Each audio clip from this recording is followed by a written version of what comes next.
Hey y'all, Hannah Kessler here. Hey, just wanted to pop in real quick before the episode starts to let you know that this recording was done before the current events that happened. I hope you get a lot of value out of this conversation that I had with my good friend Kurt. And without further ado, let's get into the episode. Hello, Money Multipliers. Welcome back to another episode of the Money Multiplier podcast. I'm your host, Hannah Kessler, and we ask ourselves, do our dollars make sense? So y'all, I know the Mastermind registration page is live right now, so come and hang out with us. Nashville, Tennessee, October 10, 11, 12, 3 days, just deep into utilizing the policies. I mean, and honestly, y'all, this is really more geared towards my folks who are policy holders, implementing privatized banking, just getting deeper into the different utilizations of how we can expand the banking system, help the family, grow the wealth, keep the money in the family. So I'm very excited and happy to see all of y'all down there in Nashville, and the whole entire team and crew is going to be there. And I have a lot of fun things going on. We got some game shows and some dinners planned. I even have a live band coming out. It's going to be really fun with the drums and everything. So hope to see everybody then. We're back this week with another episode. I actually have Kurt Luidhardt here today. His company, the Prosper Group. So he has some really cool transformational things that are happening. I really like how he calls his group the Liberty Spenders. So Kurt, I'm excited that you're here today. What's going on with you, man? Well, first, you really sell that Nashville, Tennessee event. I just was at an event in Nashville, Tennessee. Gorgeous place to go and hang out at. So you pick the best place, and it's guaranteed if you've got a live band and they're based in Nashville, Tennessee, it's going to be killer. So sounds like a fun event. I'm doing awesome. You know, I'm excited about what we're doing these days. And I just feel like in spite of all the craziness sometimes we feel like in life, that we can make little progress every day individually, and family's happy and healthy. And I'm just excited to be on here with you. I know. And hey, so actually you are based in Texas, is that right? I'm Indiana. I feel like Texas is my place. They're my people, but I am an Indianapolis guy and loving it here with Caitlin Clark leading the WNBA franchise here. We're soon to be a mecca for everyone who wants to come hang out in Indianapolis, I'm sure. Yes. Well, and actually right now, y'all have the USA swimming going on. Absolutely. It is a nightmare downtown. We've had 3 days of staff in town. Mm-hmm. We picked the worst week to do it because, speaking of, there is a week-long swimming trials happening, and it is the best attended qualification event, I think, in their history by a fairly sizable number. And then aforementioned Caitlin Clark is in town. They beat the Washington Mystics, I believe, home in Indianapolis this week. So it's been a busy time in downtown Indianapolis, and there's a ton of people coming to cheer on the USA swim team. Yeah. I don't know, for some reason I was thinking you're based in Texas. I know we spoke about that too, because the Indianapolis is it has a special place in my heart, just because one of the companies that we do business with, One America, they are actually one of the 5 sponsors for the USA Swimming. One America is one of their sponsored titles for that. So I think it's really cool how they renovated the whole entire Colt Stadium, put in those swimming pools. And actually, my father's going out there this week to go catch some of that stuff that's going on. Yeah, well, and One America's got a great reputation in Indiana. They're involved in a lot in the community. They sponsor a lot of community events. They're really famous in Indianapolis for a billboard they have that's kind of right outside the building. They change the wording on it periodically, and it's always some sort of dad joke that they put on it, and it's fun to drive by and look at it. So whoever makes all those there's somebody at One America whose job is to come up with some sort of funny dad joke to put on their billboard. So that whoever that person is needs a raise. Yes. Well, hey, talk to me about this. Okay, so you have your company, the Prospect Group, and how did that really get started? What was the background to wanting to go out and just start that company in the business? Yeah, I'll tell you, I grew up wanting to be a preacher. That was my thing. My parents were, we always church attenders. My parents had helped start our church. But I was also interested in politics. And one day our pastor came over for dinner, and my parents mentioned I wanted to maybe go to college to get a degree so I could be in the ministry. And he said, I have a piece of advice for you. He said, if you're going to get into the ministry, you got to want it badly. You got to feel like God would strike you down if you didn't do it. And so I sat there thinking about it. I thought, I don't feel quite as passionately about the ministry as that. He said, you don't do it because you want to give speeches and lead a church. It's a really hard job. And so I was interested in politics too. So I got increasingly involved in local political campaigns. I went to college, got a political science degree, met my wonderful wife there, and we both got engaged in political campaigns for a living. Well, the problem with political campaigns is you're unemployed after every election day. It's a horrible career because no matter if your client wins or loses, or if you're a campaign manager, you're out of a job because there's nothing left to do after election day.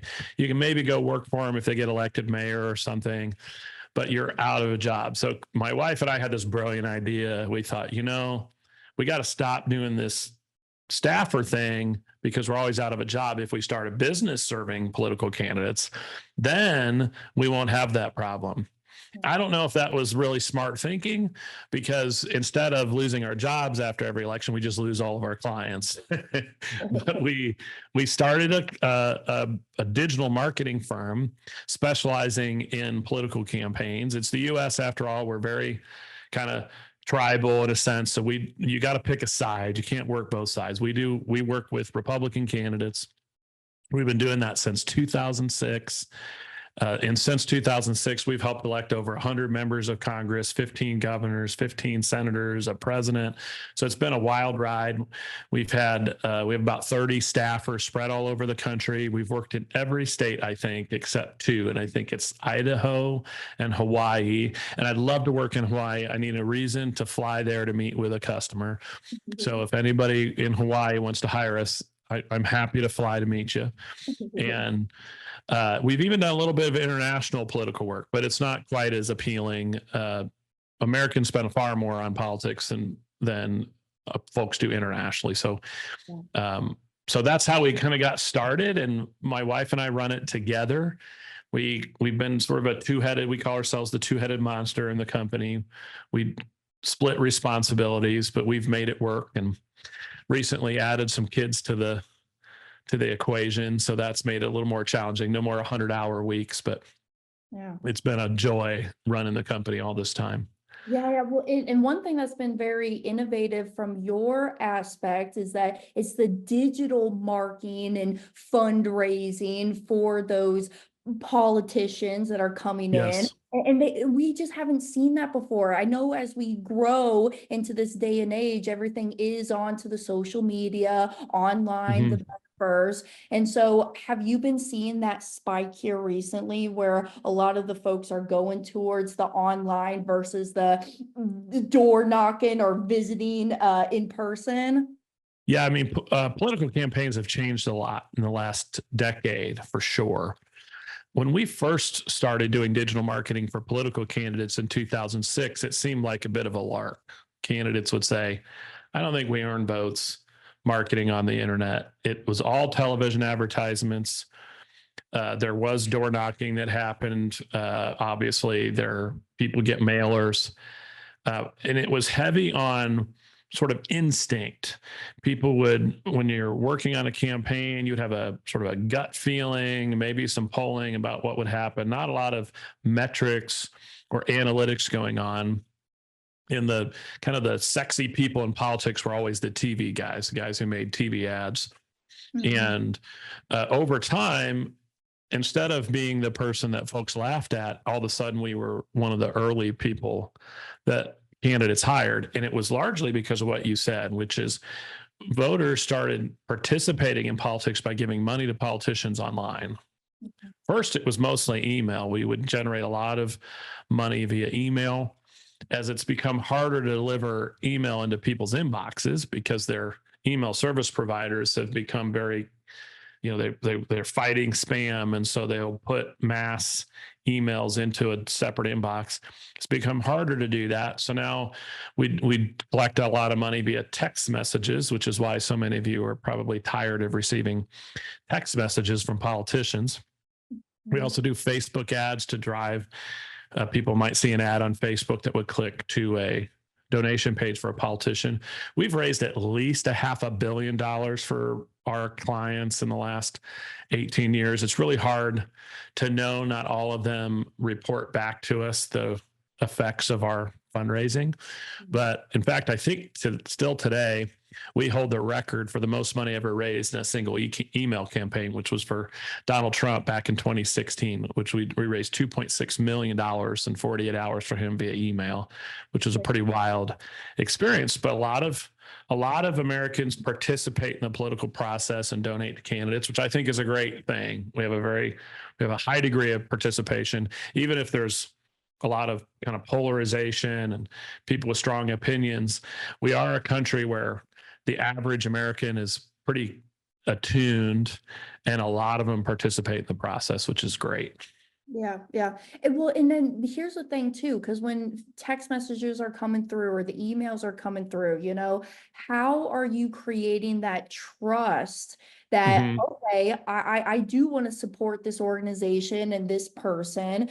Is it within the messaging that you're putting out there, or how are you creating that bond and strength between you and them? Well, political candidates are pretty careful about targeting. We know a lot about the average American, particularly those who are registered to vote. So pretty good sense before we even reach out that somebody is inclined to support our candidate. And a lot of the folks who are solicited to are not just people who we think would support our candidate or might donate, but people with a donation history. That's why if you give once to a political candidate, you get all kinds of other solicitations, because there's a lot of sharing, because we want to start on that trust building. We want to start by talking to people who we think we already are, or already from a donation perspective, are already inclined to support us. And then from the standpoint, then it's about messaging. And the people who give tend to be the most opinionated about political campaigns, as you could imagine. Yep. And so what engenders that trust is helping them to understand, I agree with you. It's, in some respects, I think people think the way a politician thinks is they're very like me focused, right? Yeah. And a good one understands that the way to success is for people to feel like this politician really represents my views. And so they're very, very focused on their voters, very focused on their supporters. So it's a lot of, we have a sense this person supports X, Y, or Z, and we want them to know we support it too. And not only do we support it, but we're equally as passionate about it. Yeah. And so that's what really builds that trust. What we are dealing with a little bit in politics is it's become so expensive to run, which I suppose is good for people like me, since I'm paid to help them. It's become so expensive that you're so frequently soliciting these people. Many of them feel kind of put out. So they feel a little bit like, all I'm hearing from my politician friend is an ask for money, and I'm not a bottomless pit of cash. And that erodes trust a little bit. It's a challenge that we deal with consistently now, because even to become, say, U.S. Senator in Indiana, it's a $50 million campaign. It costs a lot of money. It's cheaper to become prime minister in Great Britain, which I think a couple races ago, the prime minister and her entire political party spent just $20 million. So it's just so expensive that, we're constantly soliciting. I think that's become a challenge for us. That being said, we still have a lot of small dollar donors. There's something like 6 million of them who've given to Republican candidates alone just in the last 4 or 5 years. So that's a fairly sizable number when you consider, the what they're being asked to do is give money to a politician. Yeah, yeah.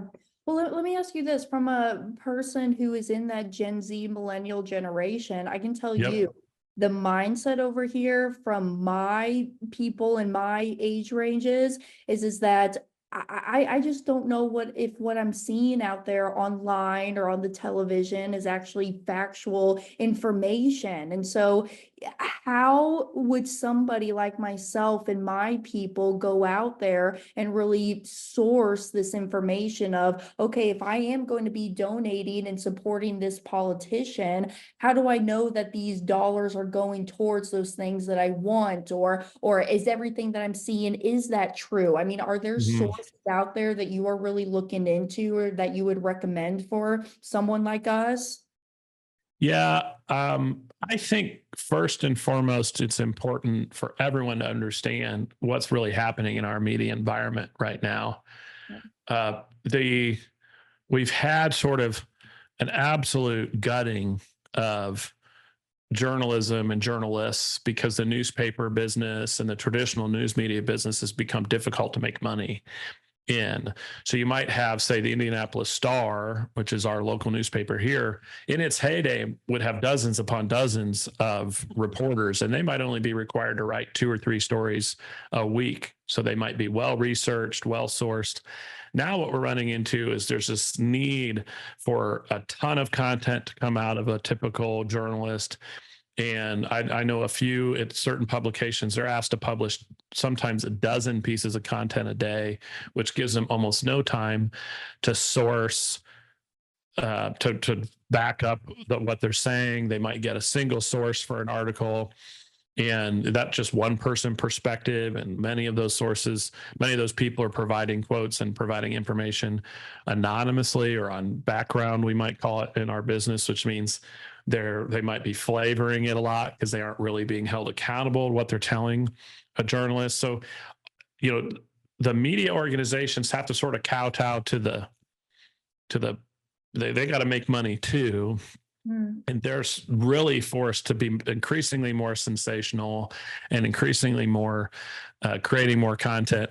So this might be an overly pessimistic view, but even the good, reputable media organizations are producing a lot of inferior content to what they would have produced previously. And as someone who's often on the inside of a political organization or closer to a politician, I find a lot of what ends up getting out there to be at least superficial and sometimes just straight up propaganda from whomever was willing to provide anonymous quotes. So my rules are this: if I read something that confirms my biases too conveniently, I immediately doubt it. Right.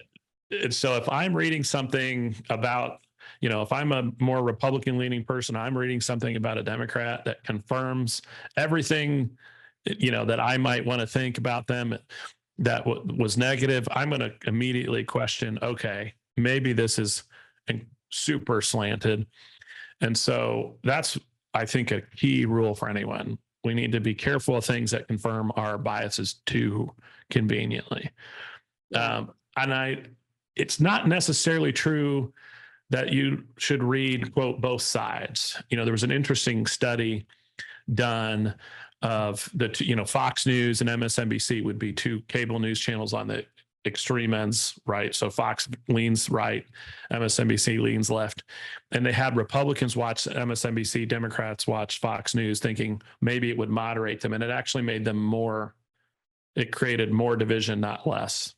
Mm-hmm. And so I think the idea is to find sources of media that aren't super hyper partisan and get their viewpoints get viewpoints from those sources. And I don't even want to make recommendations. I have some that I read more often, but I think the key thing is just to turn on your brain. Yeah. And to say, you know what, I'm going to I'm going to be careful just to believe something just because I read it in this article, and I'm going to be careful not to just reinforce my own beliefs. I'm going to consider the alternative. And that doesn't mean I believe that the centrist viewpoint is always right. It often is not. But you got to just really use your brain. I know. And because I always say this, think for yourself and question. Don't believe everything that just comes to you at face value. You got to really expand the mind and just think for yourself. I say that all the time.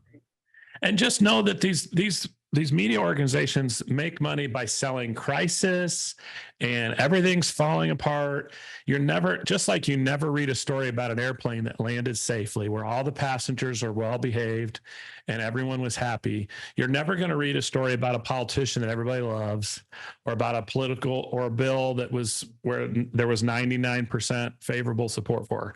You always read the nasty negative. There's a lot more good going on in the world on both sides than most people think, because it's never covered, because it's not interesting. It's not interesting to read about the thing that everybody agrees on. It's only interesting to read about the stuff we're fighting about a lot. Mm-hmm. And so the other thing to keep in mind is the media organizations make more money when they've got you freaked out, when they have you in a panic, when they have you convinced that if so-and-so gets elected, the whole world's going to fall apart, and vice versa. One of the beauties of our founders was that they knew that giving too much power to a single politician was a recipe for disaster. So they created a legislative branch, a judicial branch, an executive branch. And even in the worst nightmares, if you're a Democrat who hates Trump, or a Republican who hates Joe Biden, it's really hard to get things done on Capitol Hill, even if you've got significant support from your own party, or even if you have a majority. But the founders set that up on purpose. And so I think there's a lot of kind of freaky media reporting that make people think the world's going to fall apart if the wrong person gets elected. Our founders anticipated that. And it's frustrating sometimes because we want quick solutions to something. But that's one of the benefits of our system of government, is that it takes time to make stuff happen, and it should keep us from feeling all panicky, like everything's going to go to hell in a handbasket if so-and-so gets elected. So that's the other thing I keep in mind. There's a lot more good going on, and there's a lot less bad that could happen. And I don't want to minimize it. There's a lot of, we've got wars happening out there, but there's a lot more to be excited about that I think most people appreciate. Yeah. I always think about how it's not as good as what it seems. It's not as bad as what it seems. It's somewhere in the middle, right there. There's probably a lot of truth to that. Right. Now, where do you see, okay, because it is an election year this year, I mean, where do you see the future of the political campaigns and the media strategy going from here? Are we still on that shift of everything's still going digital, and that's what we're going to? And I guess, what trends are you seeing within the future of it? Yeah, I mean, certainly from a media perspective, much of the growth is digital speaking, right? And it's still a challenge. We're seeing right now the Washington Post, which Jeff Bezos owns, is really struggling today. They just switched leadership in an attempt perhaps to kind of rescue the ship, but they're losing, I think, $60 million a year because that typical print and subscription model is really struggling. And so whereas other smaller media productions, without all those legacy costs, without all the buildings that have a ton of rent, or perhaps expensive reporters or leadership that are driving up their costs, are thriving, where some of the more traditional things. So absolutely, there's digital media is where it's at. Particularly if you anything online, I mean, it's the number one place we watch media in this country is here. Right. So I'm not saying television is dead, but if you want to talk to people, it's on their mobile phone, whether we're texting them or they're seeing an ad on one of their social media platforms. So from a campaigning perspective, we're going to be all over people's mobile phones and on their iPads, or when they're watching watching a TV show, 2 weeks after it's done, what we would call like an OTT or CTV experience. And so we're going to be all over your computers, unfortunately, for those of you who want to escape politicians in an election year. And so I think that's a big trend we're going to continue to see. One of the fastest growing mediums, by the way, that currently is podcasting. And so a lot of people are also getting a lot of, so what we're doing right now is increasingly more popular. It's one of the fastest growing things. And there's a large number of people, particularly 35 to 45. And I turned 45 yesterday. So I'm still. Happy belated birthday. Thank you. But a third of people between 35 and 45 are listening to a podcast every day. So it's also a growing medium. And a lot of folks listening here are probably listening to other podcasts every day. That's becoming more increasingly common. And half of all podcasts are news. Their main topic is news related. So, or what's going on in like pop culture and different things too. No, I know. And so because of that, what makes y'all different? I guess, how are you staying ahead of the curve and the communications, the technology here in the modern media and politics? Yeah, the way I look at it is this, and for a lot of people listening, they're probably not running for office. So here's how I look at marketing, which I think is a valuable perspective for a business that might be listening or business owner. I think it's becoming increasingly important to think about cultural targeting when it comes to your marketing. More important to think about that than it is your typical demographic targeting. So your typical marketing firm might come to you and say, look, we need to have a strategy to talk to females between 55 and 65 who are married with kids, something like that. It's a very demographic approach, or maybe a geographic approach. Here's what we're going to say in Indiana, or here's what we're going to say in the LA area. And I think those factors are becoming increasingly irrelevant. Old borders of states that we drew more than 200 years ago are just not particularly relevant, but people's cultural opinions, where they stand politically and on items of faith, for example, are becoming increasingly important in their buying decisions. And that's in many cases what we do a lot for corporations right now. We call people who are lean right, center right, or so they're politically conservative or they're faith-based and are allowing those views to impact their purchasing decisions. We call them liberty spenders. So the area that we are unique is we help businesses talk to those people. And it's I think increasingly powerful. Also, when you're talking to people in that way, you're really connecting with their identity. Yes. And they become more loyal. They really get it. So when I think about, for example, what you do, Hannah, a lot of center right people really want more control over their money and their finances. They want to maybe take a big bank and their influence. They want to remove them from the equation. They might be concerned about being debanked, like the folks were in Canada when they supported the truckers up there. And so they'd be really attracted to the idea of infinite banking for that reason. And that's more likely perhaps to get them to want to work with you than a sort of a blander financial presentation, right? Not that what you do is in any way bland, but I think that's the power of what we do. And it doesn't always have to be center right. There's people who are buying things because they care about the environment or what have you, which might not be in my typical target audience, but could be effective. So that's where I think we differentiate from others, certainly on the technological front, but it's really in how we approach talking to people. Yeah, because people want that human connection, especially since the COVID era and that time. I mean, people just don't want to be shoved into a big a barrel with everybody else, and then they're just getting all the same messages. People really want that one-on-one connection, and because everybody is different where they're at. And I talk about this a lot in the infinite banking space is, people will come in and say, oh, this is the one perfect policy design. Everybody should have a 1090 policy because that's all that there is out there. And it's like, no, somebody who is 9 years old versus 90 years old, their needs and goals are just different. So it's tailored to that individual specific person. So right. I agree with it. Yeah. People want to connect with you on a values level too. right? Which is part of what you're talking about. There's that personal connection. I care about what you care about, right? You care about what I care about. So it goes back to what I was talking about, how politicians encourage people to donate, right? There's this sort of connection. Like this person is my person, Hannah's my person, which is a value connection, which creates that trust, which really helps as trying to obtain a client or a customer, that there's that connection on a values level that's so important. Yeah. And then because then your client is just going to go out there, be that walking billboard for you. Hey, why are you talking to that person? You need to talk to my girl, Hannah or Kurt over here because they're my experts in this area. Absolutely. Wow.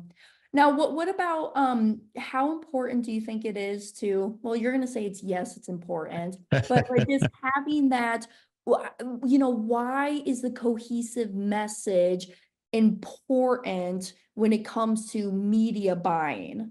Sure. Yeah. Well, I tell people you generally have an opportunity to convince people of one thing. And sometimes when you have a great product that does 10 things, that's a negative for marketing, because trying to tell people, oh, here are the 10 things that it does for you can be confusing. And so being cohesive, consistent, picking that main value proposition, I think is the most powerful. And then you can tell them, oh, by the way, this is what this product does for you.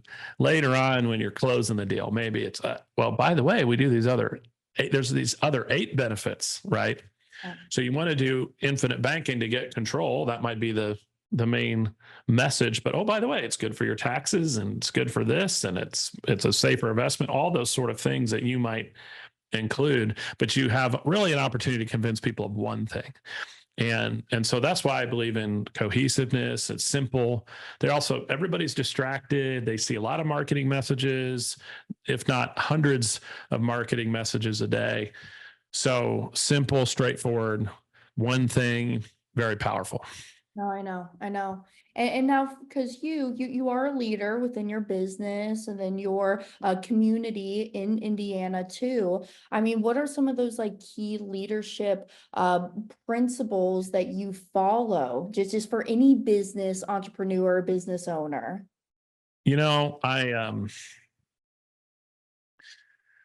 Maybe the first thing that comes to mind are some lessons I've learned. My wife and I, we've been in business together 18 years in October for Prosper Group. And in 18 years, you see a little bit of everything. And I could talk about, HR things you should know or how to manage your money. I think the biggest lesson I've learned in the last few years is really understanding that the things that motivated me when I first started the business, this sort of relentless need to succeed financially, had a deep abiding need. I thought that if I did this stuff, if I succeed financially, if I have a lot of employees, if I work for big famous candidates and can have my name somewhere, that I'm going to somehow be happier. We're going to get there. And once I get there, boom, I'm at the top of the mountain, right? Yeah. And I'll feel good. And not even despite the fact that in my head, in my head, even my heart, I knew that wasn't entirely true. As a person of faith, I knew that money wasn't ever going to make me happy or success, but maybe somewhere I felt like I needed to prove it. And as I look back over time, I recognize decisions I made as a business owner, which were decisions made for that reason, for a desire to prove I was successful. Like I loved it when we hired more people. That was a matter of pride for me. And even if I didn't really need them all, right? It's like, oh, I could tell people I have 50 employees. And as I look back, I think, it's important, I think, as a business owner to understand really what matters. Mm-hmm. And I think that that's helped me in the last year or so to make better decisions. I don't need to be worth $70 million when I die. Be awesome. Don't need to be, right? It doesn't need to drive me. It doesn't need to force me to make reckless financial decisions so I can get there 10 years sooner. So that's one thing I would say as a leader I've learned is sort of really putting it in perspective. And what's helped me with that is an understanding that if I'm going to be happy, it's going to come from something outside myself. So really, digging deeper into my faith and my relationship with God has been really powerful. And then I think that if I had to say a second thing, it's probably that the people you surround yourself with as employees are so important. Never cheap out on employees. Get the best ones you can find. They're always worth it. Always worth it to have great people. You can't get anything done without a great team. And at various times I've had to learn and relearn that lesson. When I forget, it's really more about who than how. Like, who do I need? Who's the best person I can get? And I'm constantly reminded of that. Oh, I know. I talk about that book all the time, the Who Not How book, Mr. Dan Sullivan. I love that. Absolutely. Yeah. I talk about it all the time. And too, one thing that I've done to get myself, because people have a definition of happiness. It's just different. Everybody's different. Yeah. And they have their own goals and what makes them happy and feel fulfilled.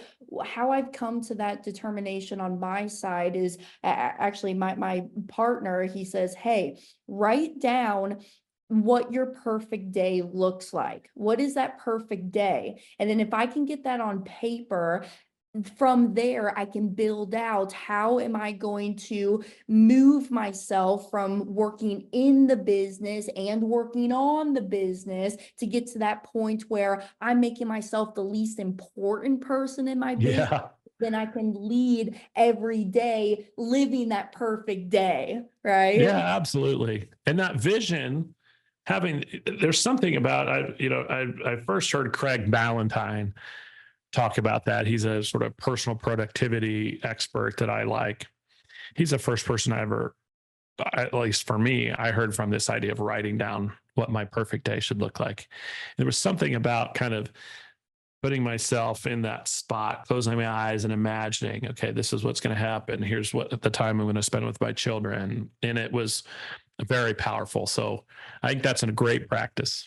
Yeah. And two girls? Two little girls? One girl, one boy. One girl, one boy. Got you. Yes.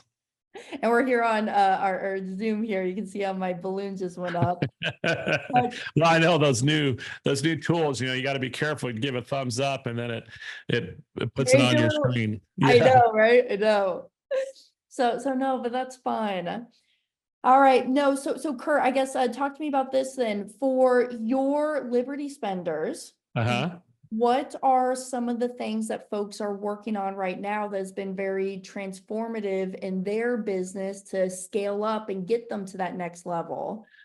Yeah, for those who are kind of really investing in this space, it's a great differentiator in what might be a red ocean of business. So if you're a business owner who, there's a lot of people in your industry doing a lot of the same things. I was just, I'm about to release an episode here in a few weeks, hopefully, with a coffee company, and they make great coffee, but they also support a really powerful cause that people of faith really care about. And that has been a differentiator for them. There's a lot of companies that sell pretty good coffee. Now, of course, I think they would brag that they have better coffee, but I think their real value proposition is that they're supporting a cause with their profits that people believe in, and it's built into everything they do in their company, the kind of people they hire, the where they spend their money. And I think that's a really powerful differentiator in an industry where there's just a ton of competition.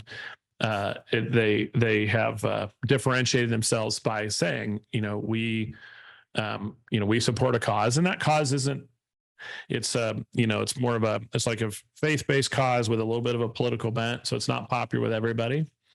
I like to say you can be nothing to nobody or something to someone, right? And so they've chosen who their someones are, and they're doing millions of dollars a year on that basis alone. So I think for some people, just the idea of saying, I could try to sell coffee to everybody, but I could focus on this kind of center-right, faith-based audience of Liberty spenders and build a giant business by being something to that audience, right? And it could be somebody else. It doesn't have to be my crew. I'm just particularly good at talking to this crew because these are the people I've been talking to for 20 years on behalf of politicians. But it's that you're something to somebody. And you don't have to be ubiquitous to build a very valuable company in the coffee space. Yes, yeah, yeah. And get your people, it's your herd. You got to watch your herd and watch them like a hawk. Absolutely.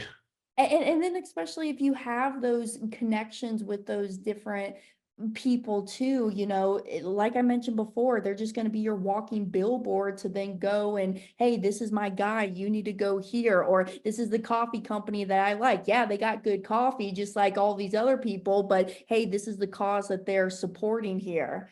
So absolutely, I value that out of y'all's niche that you have going on. Yeah, and it just creates that connection that a business is so powerful. It's the concept of you, instead of renting your customers, you own them. If you're just a typical coffee company with a good cup of coffee, they might go to one place 1 week and another place another week. They might be in one part of town and visit this coffee shop, another part of town. But if you really own these people because they're just connected with what you value in your cause, they're the kinds of people who are going to go out of their way or might be willing to pay more to be your customer than they would to be the customer of your competitor. Yeah. So that's one of the advantages of picking sort of a real sort of cultural touch point. Some people are kind of scared of it. Like, I don't want to get involved in talking about anything that might seem political, or anything that might seem like faith oriented, because that could be exclusionary. That's true. But when you do it right, you can really connect with an audience of people that become your fans in a big way. Yes, and then it identifies who your customer or client is and who they're not. And that's very important in any business, identifying who my perfect qualified person is versus not, because I don't want to be spending time is valuable. Time is our most precious resource. I don't want to be spending time over here. I want to be focusing on my people that I'm making a huge impact with. Absolutely. So now you have your podcast show. How can people listen to your podcast? Well, we're called the Liberty Spenders Podcast, and we interview businesses that market this way. We do a weekly episode. You can find us on Apple or Spotify or YouTube if you want to see my pretty face. And we're a little new in the podcast space, but we're real excited. We have some really fun guests who've been on, and even more fun ones coming. So check us out. Yes. Well, Kurt, I appreciate you, man. And besides your podcast, are there other ways that folks can get in contact with you or look you up? Yeah, find our Liberty Spenders stuff at libertyspenders.com. We have a really cool AI tool there. If you go, you can talk to our AI chatbot and ask questions about your business if you're curious about working with us. And then it'll spit you to a landing page. You watch a little video, and then it makes an AI version of yours truly. It's really kind of cool, and it'll make specific suggestions for you with my face and voice. So even if you just want to play with AI, it's a fun thing to do. Yeah. And no matter what business level that folks are on, you're really helping people, whether they're small and maybe startups all the way up to very established businesses. Is that right? Absolutely. And they have different needs in this space. I think a small business might want to go all in marketing to a Liberty Spenders audience. A big business that's well established, that has a broad customer base, might want to work with us just to avoid making the kind of mistake that, say, Bud Light did, that cost them $27 billion in valuation when they chose a spokesperson that was really out of line with their customers and who they were. So it's a different value proposition, but absolutely we can work on some companies of small to large. Yeah. Hey, Kurt, and I got one last question for you. We don't have to take it down this road if you don't want to, and I can most definitely trim it down if you want. But where do you kind of see things going in November time? It's a very interesting election because this is a repeat of the last election. Everyone in the country has an opinion on Donald Trump and Joe Biden. That is, there's no one out there who's saying, I really don't know anything about these people, or if they are, they've been under a rock for the last 4 or 5 years. And so the question is really what factors impact the election, and it's really hard to know. And the polling has been changing back and forth. Trump will lead, then Biden will lead. Even after Trump's 34 convictions, he was still leading in many states. So I think the factors are as follows.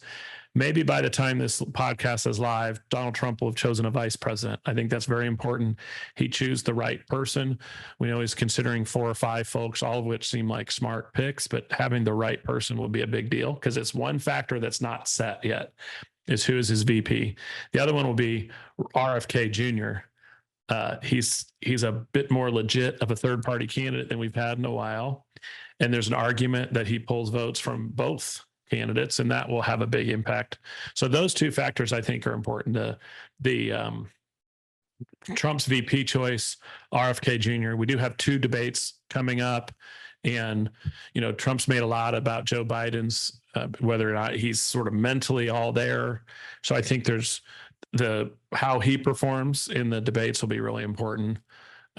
So I'm not giving a great straight up like here's who's going to win. That was perfect. The last race was decided arguably by 60,000 votes. And I think this new one could be just as close. And so I think the big thing to do, we're going to have something very interesting to watch for the next few months, and people should just not forget to show up and vote. And that's always important to do. I know. I even tell my people, I mean, I'll just tell you, you've heard it before, but the people in my generation are saying, hey, why should I even show up and vote? My vote really doesn't count, and so I think that's just why I feel so passionately about bringing you on, just with my demographic, and saying, again, think for yourself and question, and just go out there and do your duties of being an American citizen. Well, here's what I would say to that, so the logic might be, it doesn't matter who I vote for, maybe because in my state, Biden's for sure to win, or Trump's going to win, or I don't like any of the candidates. Why should I show up and vote?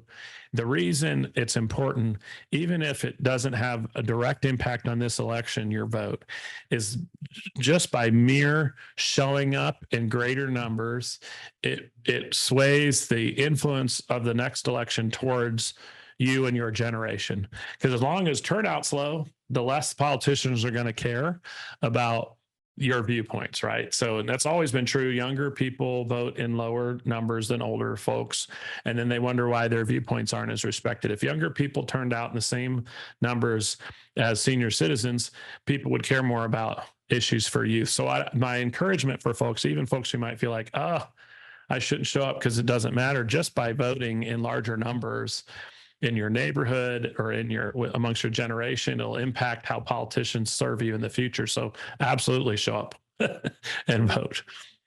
Sure, I could be sitting here talking to you all day long. So next time I'm up there in Indiana, which will be coming up here in a few months, I'll holler at you. I would like to go out sometime, get a bite to eat or a cup of coffee or something. It'd be awesome. I would love it. There's cool places. We'll go to St. Elmo's, the oldest steakhouse in Indiana. It's a great experience. So I'd love to have you. Man, I love to eat, let me tell you. Well, thank you for being here. Is there anything else I didn't ask you, or things that you want to share before I let you go? No, this was a lot of fun. I'm so thankful to be on. Thank you. All right, y'all, until next week. So every Tuesday, I post a new episode on the YouTube channels, the podcasting platform, streams everywhere, even iHeartRadio. Just go over there. You can subscribe to the channels. You can see when I upload next. And rate us, rate the podcast, leave a comment down below. And y'all know that you can reach out to me through my email, podcast@themoneymultiplier.com. If you got questions or you want to get in contact with Kurt, he's given you his resources of where he's out on the web and his podcast show too. But just let me know how I can keep helping y'all and serving the community. So until next week, I'll catch everybody then. Bye, y'all.